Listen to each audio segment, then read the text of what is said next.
La Bible quotidien. Une série de réflexions quotidiennes centrées sur la parole de Dieu. Que ce livre de la loi ne s'éloigne point de ta bouche. Médite-le jour et nuit pour agir fidèlement selon tout ce qui y est écrit. Car c'est alors que tu auras du succès dans tes entreprises. C'est alors que tu réussiras. Josué chapitre 1, verset 8.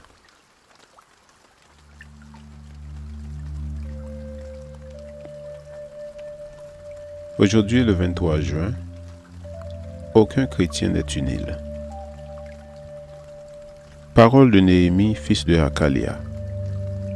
Au mois de Kisleu, la 20e année, comme j'étais à Suse, la capitale, Anani, l'un de mes frères, et quelques hommes arrivèrent de Juda.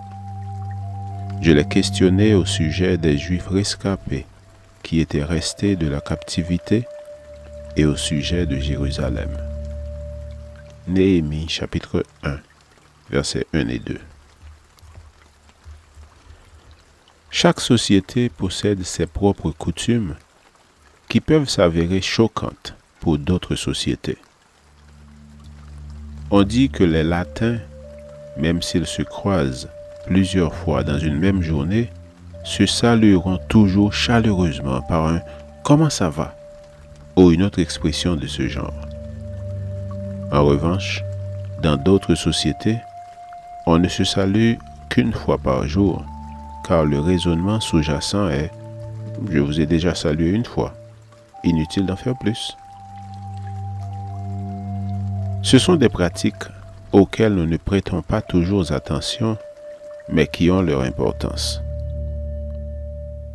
Certains, craignant d'être taxés d'indiscrets, n'osent pas s'enquérir de la santé ou du bien-être de leurs semblables.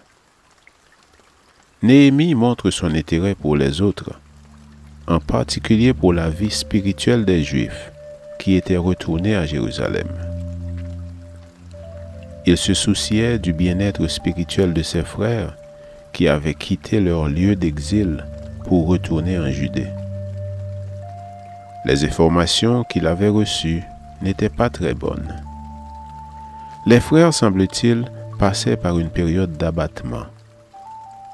Ayant commencé la reconstruction du mur, ils avaient vu leur travail détruit par les Samaritains.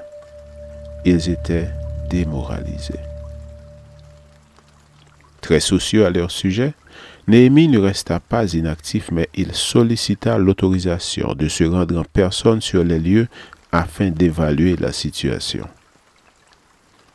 Le bien-être de ses compatriotes revêtait une importance particulière pour lui, surtout en ce qui concernait leur vie spirituelle. Néhémie reconnaissait qu'il était le gardien de son frère. Parmi ceux que nous côtoyons, beaucoup ont soif d'un peu d'attention. Ils aspirent à ce qu'on s'intéresse à eux. Ils éprouvent le besoin de partager leurs peines avec une personne compréhensive. Même s'il est vrai que nous pouvons confier nos peines à notre Sauveur, il n'en est pas moins vrai qu'en tant que chrétiens, nous pouvons rendre la charge d'autrui plus supportable. Portez les fardeaux les uns des autres, et vous accomplirez ainsi la loi du Christ. Galates 6, verset 2. Aujourd'hui, par la grâce du Seigneur, rendons la vie plus légère à nos frères, ainsi qu'à ceux qui n'ont pas la foi. Amen. Lecture de la Bible pour aujourd'hui dans l'Ancien Testament, Néhémie, les chapitres 1 et 2. Et dans le Nouveau Testament, Apocalypse, chapitres 10 et 11. Je vous souhaite de passer une excellente journée avec Jésus.